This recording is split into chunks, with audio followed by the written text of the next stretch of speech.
आज अश्विन शुद्ध द्वितीया शारदीय नवरात्रोत्सवाचा दुसरा दिवस। आज करवीर निवासिनी श्री अंबाबाईची गजेंद्र लक्ष्मी रूपात जुना राजवाड्यातील अंबा देवघरातील देवी तुळजा भवानीची कमळ पुष्पातील पूजा बांधण्यात आली होती। दख्खनचा राजा श्री ज्योतिबा देवाची 3 पाकळ्यांच्या कमळ पुष्पातील खडी सरदारी पूजा बांधण्यात आली। इचलकरंजीतील रेणुका देवीची महिषासुर मर्दिनी रूपात, अंबा माता देवीची अन्नपूर्णा अंबा माता रूपात पूजा बांधण्यात आली होती। कोडोलीच्या अंबाबाईची झोपाळ्यावर बसलेल्या रूपात पूजा बांधण्यात आली होती। आज शारदीय नवरात्रोत्सवातला दुसरा दिवस अर्थात अश्विन शुद्ध द्वितीया। आजच्या दिवशी आई अंबाबाईची श्री गजेंद्र लक्ष्मी या रूपामध्ये पूजा बांधण्यात आली आहे। सकल सौभाग्यकारिण्ये श्री गजलक्ष्मी नमः।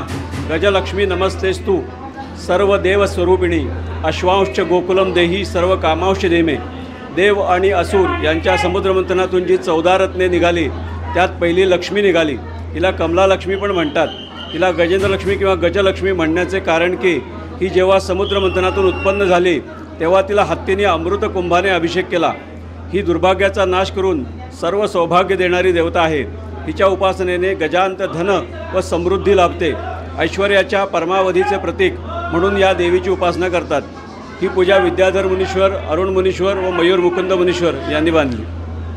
शारदीय नवरात्र उत्सवातील आज देवीचा दुसरा दिवस असून दुसऱ्या दिवशी श्री तुळजाभवानी देवीची कमल पुष्पातील पूजा बांधण्यात आलेली आहे आणि ही पूजा सालंकृत असून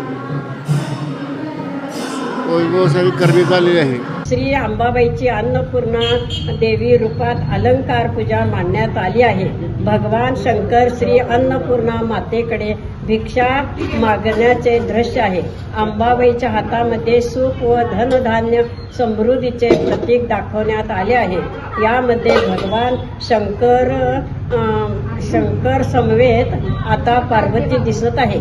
लिंग देवस्थान वाडी रत्नागिरी नवरात्रोत्सव सुरू झाला असून दिनांक 10 ऑक्टोबर 2024 रोजी देवाचा जागर येत आहे।